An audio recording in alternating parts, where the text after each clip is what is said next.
The Chicago Bears and Green Bay Packers rematch after just 2 weeks away, but a lot has changed thanks to some major injuries on both sides. It'll make it a very different matchup on Saturday night. A lot to break down on today's crossover Thursday Locked On Packers, Locked On Bears podcast.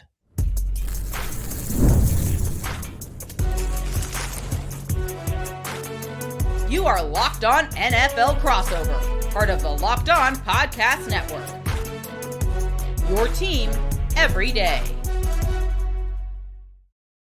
Welcome into this crossover Thursday Locked On Packers, Locked On Bears podcast. I'm Lauren Cox from Locked On Bears, alongside Peter Bukowski from Locked On Packers. Thanks for making Locked On Bears or Locked On Packers your first listen today, and hopefully every single day. We're both part of the Locked On Podcast Network, now the #1 sports podcast network. And our crossover Thursday is presented by PrizePicks.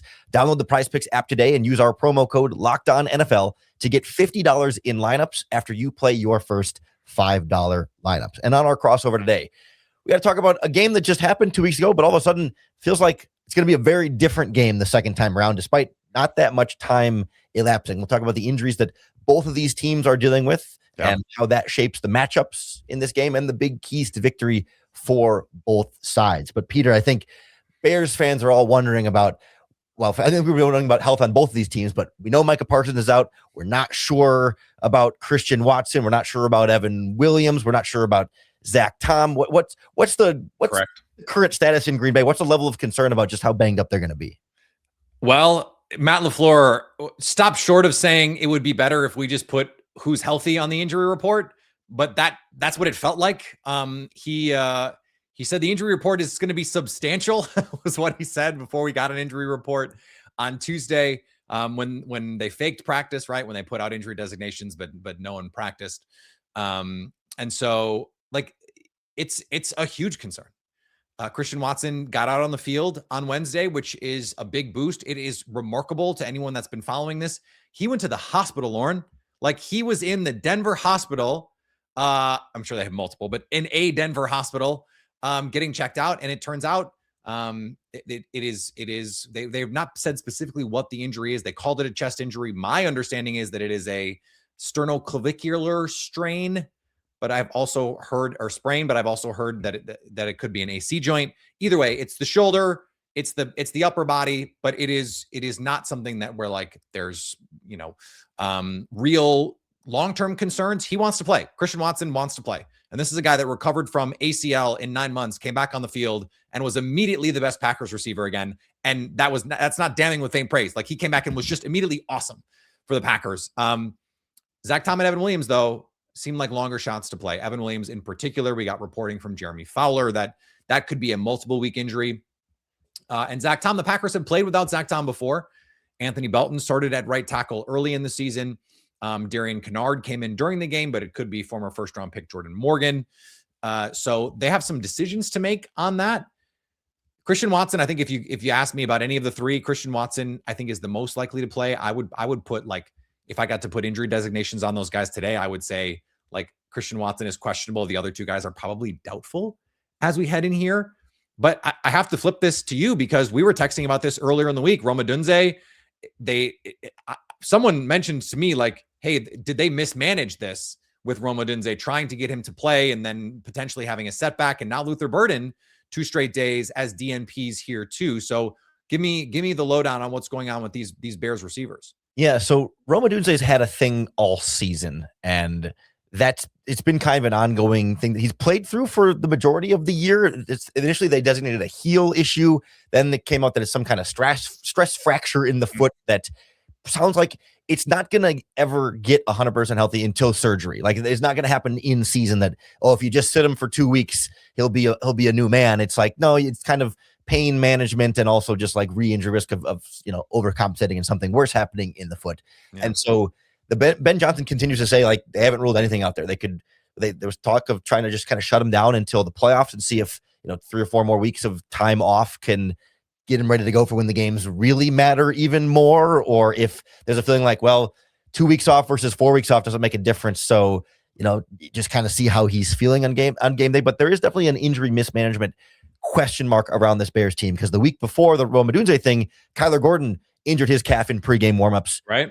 out, and now he's on injured reserve, presumably Right. for the rest of the season there. Like, they've had multiple situations where players get hurt in warmups or in practice, where like Jalen Johnson has come back and not look 100% since he's been out there. TJ Edwards was kind of slow getting back out there. So I certainly don't expect Rome Odunze to play on Saturday. And Luther Burden missing back-to-back practices is enough for me to feel like there's a pretty strong chance that's also not going to happen. So as much as the Packers have had some bigger name injuries all happening all at once, the Bears have had plenty of injuries too, and you're not getting a lot of sympathy, I think, from either fan base here. No. Well, and look, I always respect this when fans say, we being the team that we cheer for in terms of the fans hearing, I'm speaking as the fan here now.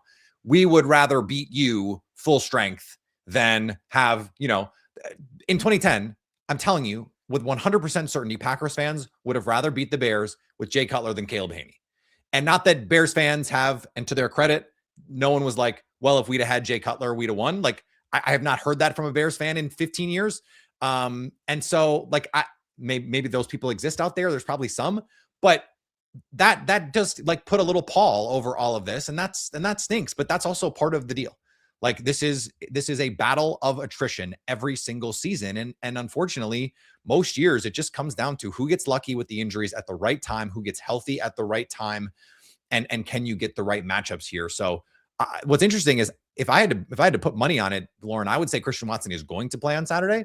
And I think in a lot of ways, he's the most important of the guys who could potentially play, given what he did to the Bears the last time these two teams faced off. I mean, he had CJ Gardner-Johnson in absolute hell in the slot. And I think you would see that a lot in this matchup as well. There just is no true replacement for him. He has become Christian Watson. If you look at the underlying numbers, like the PFF grades, the yards per route run stuff, I think yards per route run is the stat in football. Like, I think no single stat captures a position's quality better than yards per route run at volume. And he's like top 10 in all of the receiver numbers since he's come back from injury. He's been a Pro Bowl caliber player since he's been back. Getting him back against the defense, the way we saw Jordan Love play the last time around, the way we saw Christian Watson play the last time around, to me, that's the guy that if he plays, I'll go, okay, I feel very comfortable picking the Packers in that situation. If you told me none of those guys were going to play, I might be sitting here going, I don't know if I can pick the Packers in a game like that. And we should, I'm erred in not including Josh Jacobs in that list of injured players and Marshawn Lloyd, the running backs too. That we'll talk about them as we get going here. But that specific like Watson dynamic is one I'm really fascinated with from Dennis Allen's perspective as defensive coordinator, because I was frustrated going back through the Packers Bears all 22 and seeing that like pretty much every time they blitzed Jordan Love, they were just running man coverage behind it. Sometimes it was 0, sometimes it was 1, but like I don't understand why you felt, especially you get burned once on it. Okay, I'll give you one of like, you're going to trust your guys, but he gets you one time with the speed and man coverage. And it's like, all right, let's maybe zone blitz, because they're not getting a 4-man rush. So they're trying to blitz Jordan Love. Jordan Love's great against the blitz, but it feels like it's even easier when you just run man coverage against it. So he can just see that he's got his guy one-on-one, lead him the ball in front of him and let him go run and get it. And like, they just kept sticking to man coverage. And we saw the Bears against the Browns this past weekend get burned twice on blitzes with man coverage against Isaiah Bond, similarly fast receiver, not nearly as overall talented. And so I'm like, all right, 2 weeks in a row, burned by man coverage blitz. Like, will they have learned for this game against Green Bay? Or if Watson doesn't play, do they feel more comfortable saying, no, we can stick with more man coverage on the blitz? But if Watson, I don't want to preempt too much of the matchups, because I think that's a key one. Like, what does Dennis Allen do? Watch the Broncos. 75% almost zone coverage rate for one of the heaviest man coverage teams in the NFL. Now that worked because their front four are full of MFers. Like, they've just got dudes on dudes on dudes to rush the passer, and Chicago doesn't. So I understand why Dennis Allen feels like, hey, we got to send guys. Like, this is going to be the new norm for Jeff Hafley too. He's going to feel like he's got to send bodies.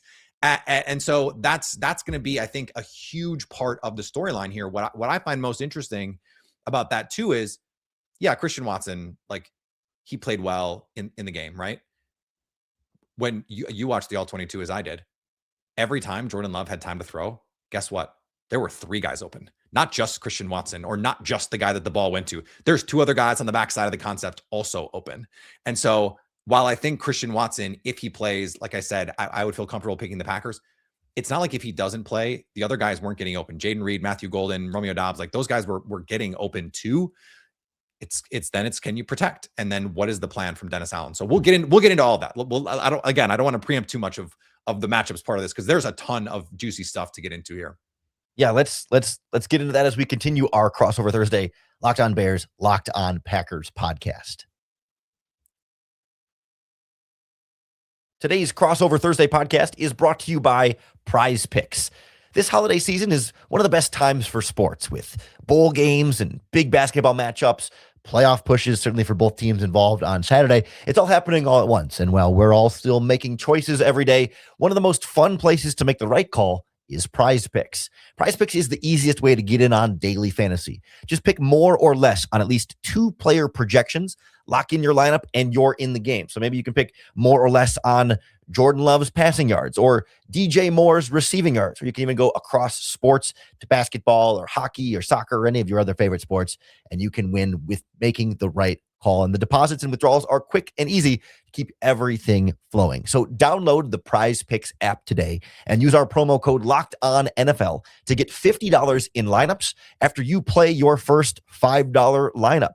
That's code LOCKEDONNFL to get $50 in lineups after you play your first $5 lineup. PrizePicks. It's good to be right.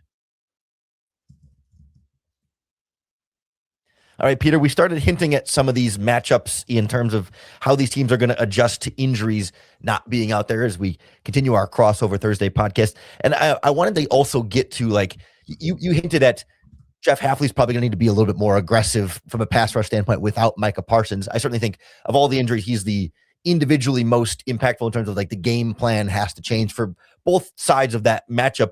Are you anticipating all right brand new blitz scheme, or just like a slightly dialed up? Like, have we seen any examples of what they might do without Micah at this point? Yeah, it's called the 2024 season. This was something that we saw early in the year. Let's just rewind back into time. In September of 2024, we thought the Packers were Rashawn Gary, Kenny Clark, Devontae Wyatt, Lucas Van Ness, Carl Brooks, that they had this stable of young, ascending outside and inside pass rushers that they were going to be able to rush with 4 and manage in the back end. We didn't know Xavier McKinney was going to be the player that he turned out to be. We didn't know Evan Williams was going to be the player he turned out to be. And by about the middle of the year, it became clear they just could not get pressure with 4. And what's interesting is I had Evan Williams on Locked On Packers a couple of times last year, Lauren, and I kind of put it to him. I was like, hey, you guys are leaning into a lot of this Brian Flores simulated pressure, cover 2, non-traditional Tampa coverage disguises stuff that the Bears do too, by the way. Packers scored on one of the non-traditional Tampa looks because Jalen Johnson didn't get enough depth. And I was like, did you just watch the Vikings film and say, let's try some of that stuff?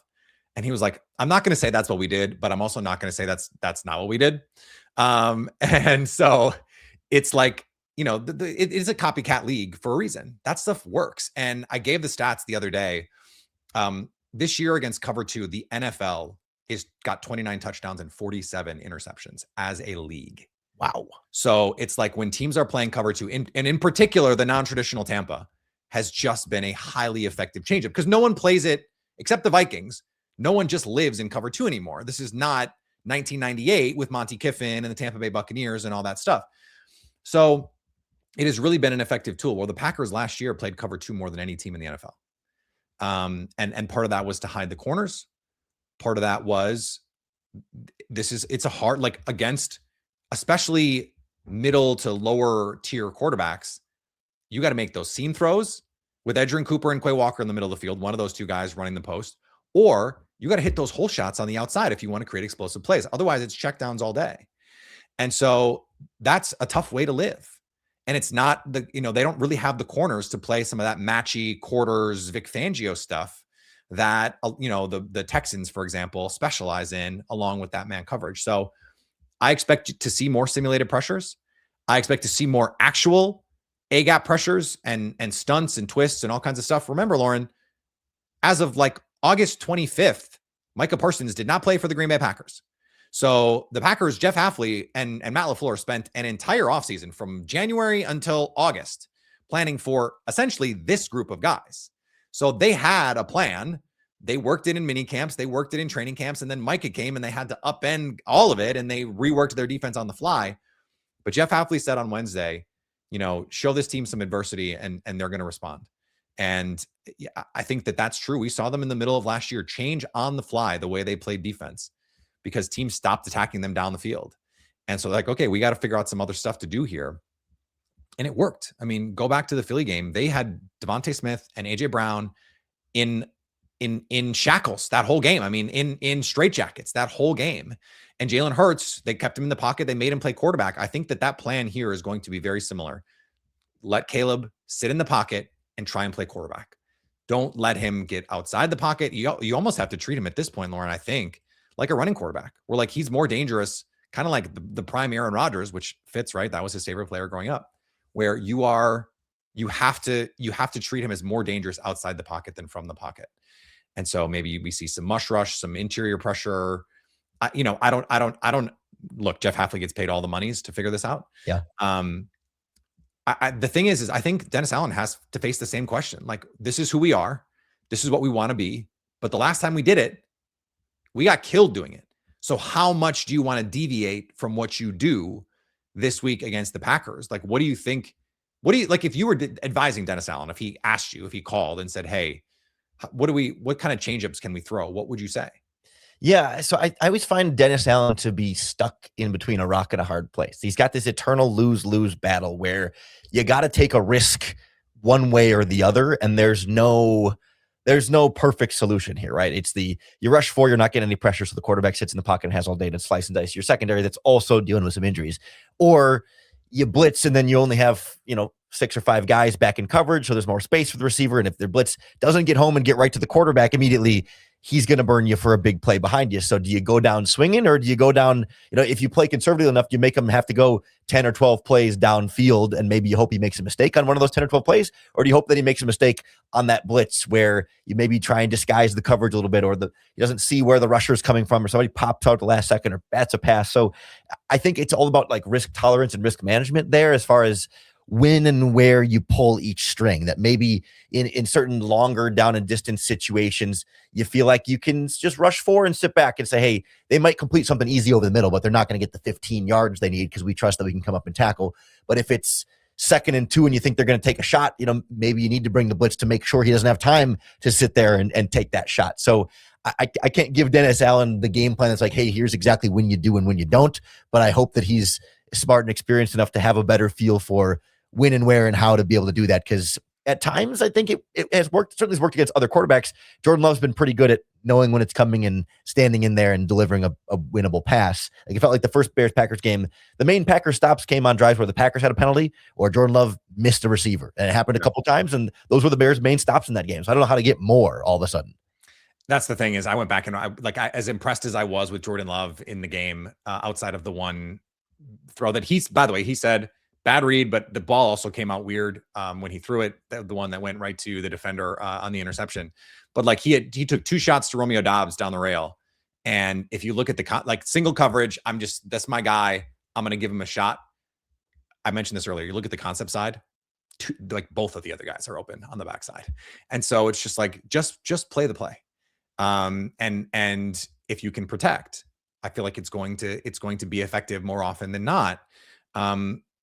One last thing on the matchups part of this I wanted to ask you about, Lauren, because in the second half, I believe the number is over 70% of Caleb Williams' passes against the Packers were off play action.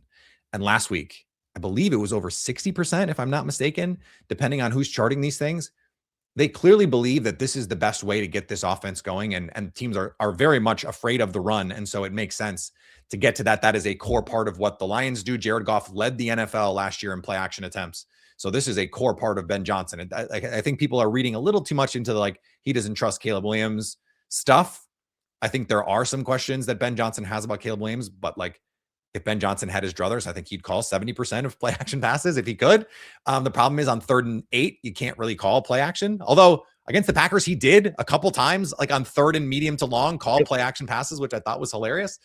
But is this just the new normal for the Bears, or is this just something that they're working through? So I think maybe the single biggest factor there was Parsons and Myles Garrett the last 2 weeks. Of we got a play action. So the first half of that game was unbelievable.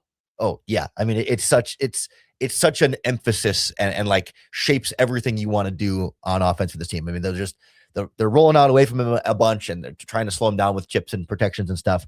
Now that Parsons is not a factor in this game, then all of a sudden, does that give Ben Johnson more freedom to open up? Well, it would if you had Rome Odunze and Luther Burden, but if you're going to Devin Duvernay and Olamide Zaccheaus as two of your top 3 wide receivers, I wonder if DJ Moore has not exactly been 2007 Randy Moss this season.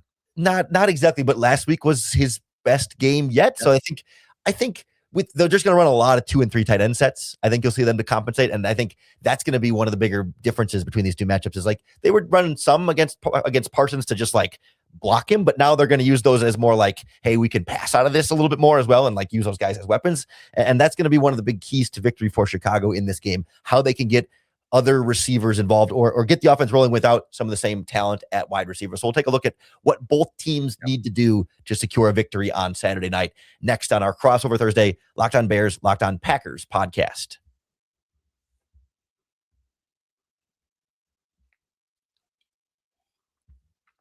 I do want to thank you again for making Locked On Bears and Locked On Packers your first listens of the day. Hopefully you're an everydayer. If you want to join the Everydayers Club as well, you can listen to each of these shows ad-free. If you go to lockedonbears.supercast.com or lockedonpackers.supercast.com, you can get the everyday ad-free version of Locked On Bears and Locked On Packers. But we're going to still be for you here, free and open to listen to on all the platforms every day anyway, getting you ready for, still weird to say, Saturday night's big matchup between these two teams. Don't forget Locked On Sports Today. Don't forget that. Locked On Sports Today, our all sports flagship show you get with your Everydayer Club membership. So you get 2 for the price of 1. Well, I heard the host of that show isn't any good. But yeah. But that's mom listens. That's enough. The Bears are 1.5 point underdogs at home right now on FanDuel Sportsbook. The books think the Packers are still the favorite team, despite the injuries and despite, I mean, it's very, very small, but still, considering Green Bay was 7-point favorites the first time, and now it's 1.5. They're still. It opened at 2.5, right? So like that kind of makes sense. Like if you think about it, home field advantage is 1.5. So what I was trying to explain is on a neutral site, Packers probably 5.5 point favorites 2 weeks ago. In Chicago, probably 3.5 point favorites. Then they lost Micah Parsons. So that I think it makes sense that number comes down. It opened at 2.5 though, so not that much, and has been bet to 1.5 now. So we'll see. See, I get this feeling around Packers media, fans, and then the team would never say, but like this real demoralization from these injuries. This feeling of like kind of, pack it up, like not like you're tanking the rest of the season, but just like, well, your hopes of the Super Bowl are gone, so why does this really matter? And Peter, is there any concern of like when Matt LaFleur does a press conference and spends most of the time talking about, all these guys are gonna be gone? Is there like an undertone there of like, is there any concern about energy and like not buy-in per se, but just like there being this big letdown of like, oh geez, oh woe is us a little bit, even if not verbally? If they were doing anything this week other than playing the Bears in Chicago, I would say yes. But because of the second half, the last time these two teams played, the way that it ended, the feeling that the Packers had in that game, the chippiness that they then carried into Denver, by the way, if Bears fans were not paying attention, there was a pre-game scrap in Denver between the Packers and the Browns. Like these two teams don't hate each other. Like these two teams don't even know each other. They just saw Packers blue and orange and got confused.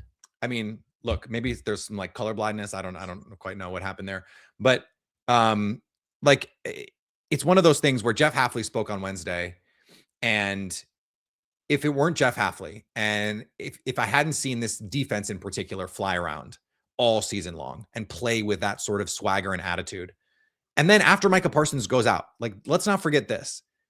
In the last 5 minutes, the Packers got 2 fourth down stops against the Broncos to give the Packers offense a chance to go down and tie the game and send it to overtime.